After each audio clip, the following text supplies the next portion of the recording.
नमस्कार, मैं प्राची तिवारी। आप देख रहे हैं दैनिक भास्कर।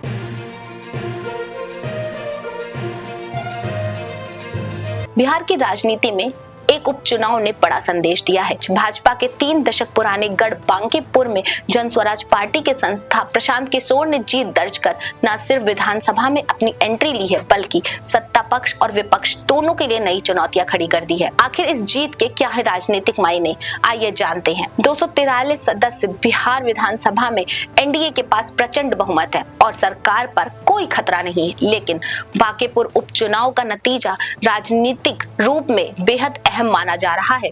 बिहार के राष्ट्रीय अध्यक्ष बनने के बाद नितिन नबीन के राज्यसभा जाने से यह सीट खाली हो गई थी। इस सीट पर पहली बार चुनाव लड़ रहे प्रशांत किशोर ने भाजपा उम्मीदवार नीरज सिंह को हराकर सभी को चौंका दिया है।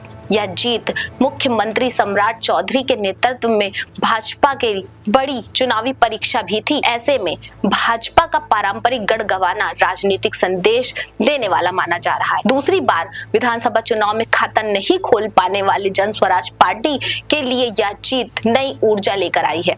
प्रशांत किशोर की एंट्री सिर्फ भाजपा के लिए ही नहीं, बल्कि विपक्ष के नेता तेजस्वी यादव के लिए भी चुनौती मानी जा रही है।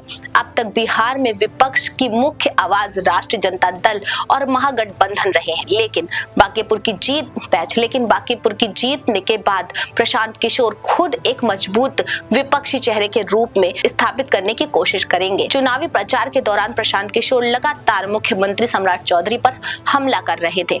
जीत के बाद उन्होंने अपने तेवर बरकरार रखे हैं और साफ संदेश दिया है कि आने वाले दिनों में सरकार को विधानसभा के भीतर और बाहर दोनों जगह पर तीखे सवालों का सामना करना पड़ेगा।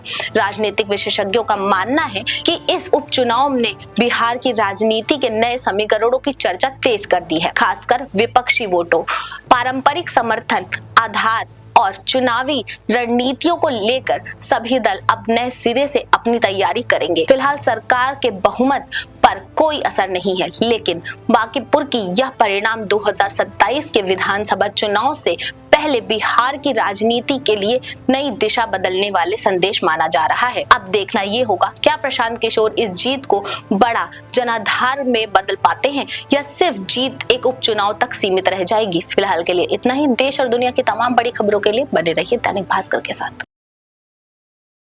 राजनीति हो या क्रिकेट, देश विदेश की ब्रेकिंग हो या आपके मोहल्ले की बड़ी खबर, सब मिलेगा एक ही ऐप में, सबसे तेज और भरोसेमंद। अभी डाउनलोड करें दैनिक भास्कर डिजिटल।